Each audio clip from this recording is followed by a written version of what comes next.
Joining me live now, another person from Shadow Cabinet that voted along party line, Shadow Attorney General Andrew Wallace. Thank you for your time today. Thanks, Tom. Does this make it clear there is no exception to Shadow Cabinet solidarity?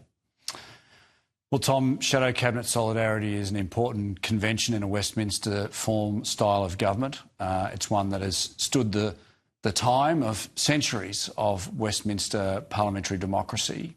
I think about my friend Julian Leeser, who in the previous parliament had a different view when he was in Shadow Cabinet about the voice, and he resigned. That's the cost, that's the understanding. You know that when you sign up to become a member of Cabinet or a Shadow Cabinet. It's never easy, it's always difficult. I certainly don't bear any ill will towards the three Shadow or the former Shadow members of Cabinet, my colleagues. They are very, very good people, and they're very principled people. That's politics. Did they resign, or were they asked to resign? Well, the convention is that you resign, and if you don't resign, you're asked to resign. So it's pretty much semantics, really. But doesn't it matter that they should be resigning? It felt like a test for Susan Lee. Are you going to make us resign? Because they didn't choose to resign, did they? They came out, they did media, they said, well, we get it, we'll see what happens. Well, I think it's... We're talking about hours, we're not talking about days or weeks, Tom. So I know that the media gets itself into a lather about these things, but the vote was only held last night, late last night, and the decisions were made this afternoon. So I don't think there's anything exceptional in that. It feels like another warning shot or test. Is she going to be leader at the end of the year, Susan Lee? What I would say, Tom, well, absolutely to that question. What I would say to the underlying principle, though, is that I do have some sympathy for my colleagues, whether they be National or Liberal, that struggled with these two bills because they were very complex. I had the carriage of them as some of the issues were in my portfolio, and they were very complex.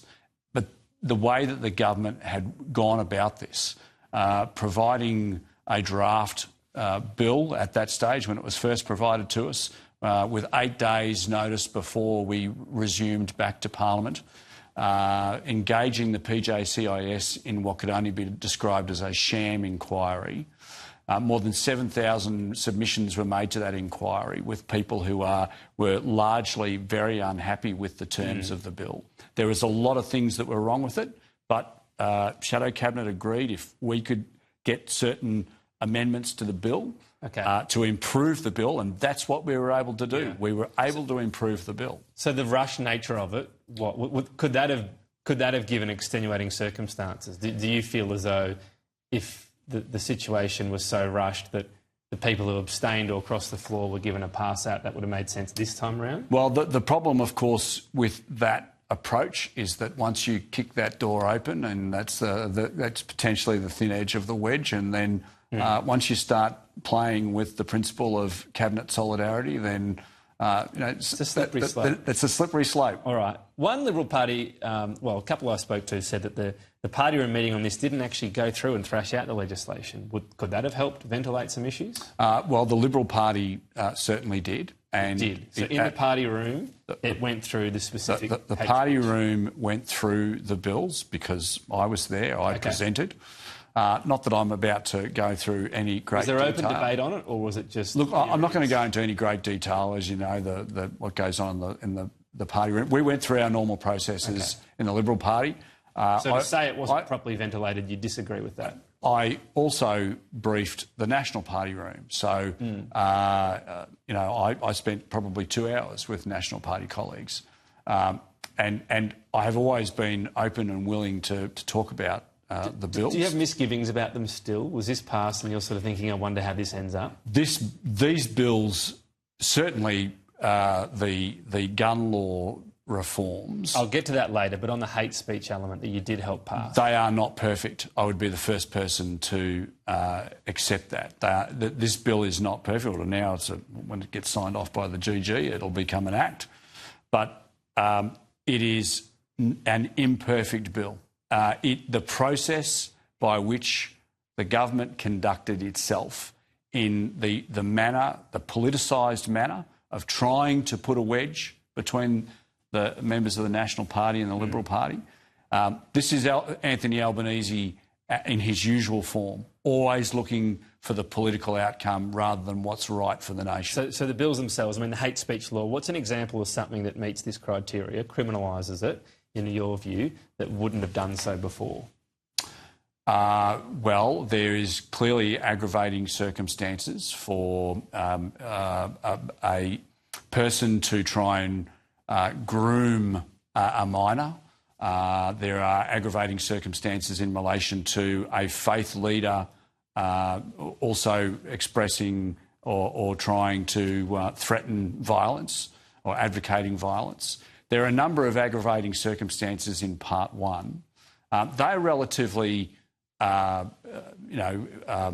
mundane insofar as they are just aggravating circumstances of existing offences that were signed off by the Parliament in February of 2025. The prohibited hate groups is an important piece of legislation because we all know, or many of us would know, that there are organisations like Hizb ut-Tahrir, like the neo-Nazi groups, that the advice that has been coming from our intelligence agencies for years to successive governments has been that they haven't crossed the lexicon into illegality under the current laws, and that they never quite reached that threshold of being a terrorist organisation. Now they will. And that's well, they won't be classified as terrorist organisations. No, now they'll but they'll be classified as prohibited hate groups. Yes. And here's the thing, though. The consequences of that prohibited hate group regime will mean that it's an offence to be a member of it. It's an offence to provide support to it, to provide funding to it. It effectively shuts them down. And we are satisfied that there are appropriate safeguards in place, just as there are safeguards in relation to the terror listing regime. And what about the safeguards on hate speech? Because the psychological harm, that being part of the offence. So if someone were to say Israel is carrying out a genocide, or if someone were to say, oh, you're a Hamas terrorist sympathiser, could that meet that bar? Could someone doing that be subject to a criminal offence? These offences that are established in this bill are designed, and Michelle Rowland spoke about this. We asked her to clarify this in her second reading speech. And she did. She said these bills aren't designed to capture people who say things that you may not agree with, or in fact the government may not agree with. These bills are designed to capture, and in fact the test that's put in place is to capture people who want to threaten the safety and security of Australians. It's that serious threshold.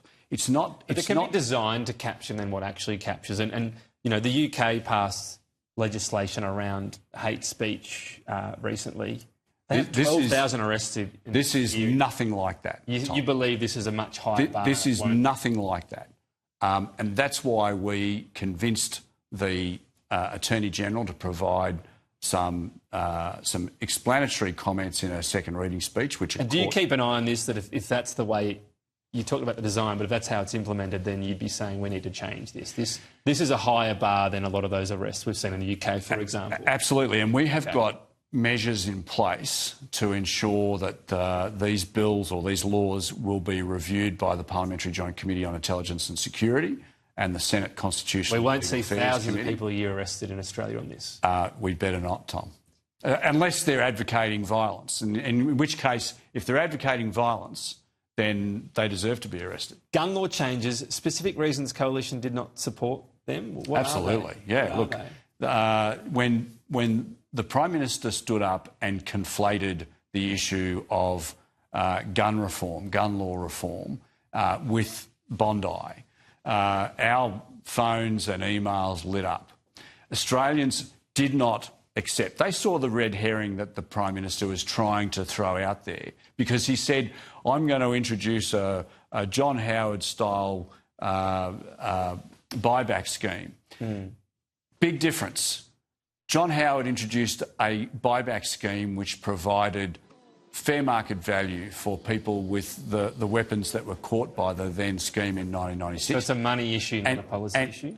Well, I suspect probably both, insofar as what this scheme that the Prime Minister has introduced is a half-baked scheme where the states have to stump up 50% of the costs of the buyback.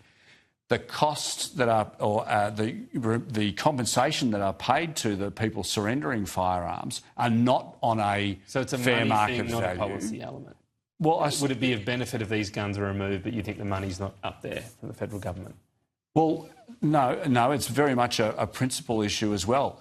This issue is an issue of Islamic fundamental terrorism, or fundamental terrorism. Two things can be true. I mean, if you think of Port Arthur, the gun technology was pretty minimal there. If you had a pistol or whatever, or you had an automatic or semi-automatic, there are so many different workarounds for quicker reloading weapons now. Wouldn't it be a good thing if they were pursued, that needs to be states, but this is a framework by which to pursue that, isn't it? The issue of firearms in this space is a red herring on the part of the Prime Minister. There are a million... So there's no issue with guns at all in Australia? We have weapons you can get which sort of mimic semi-automatic weapons now, that you don't see any issue at all? We have some of the tightest gun laws in the country.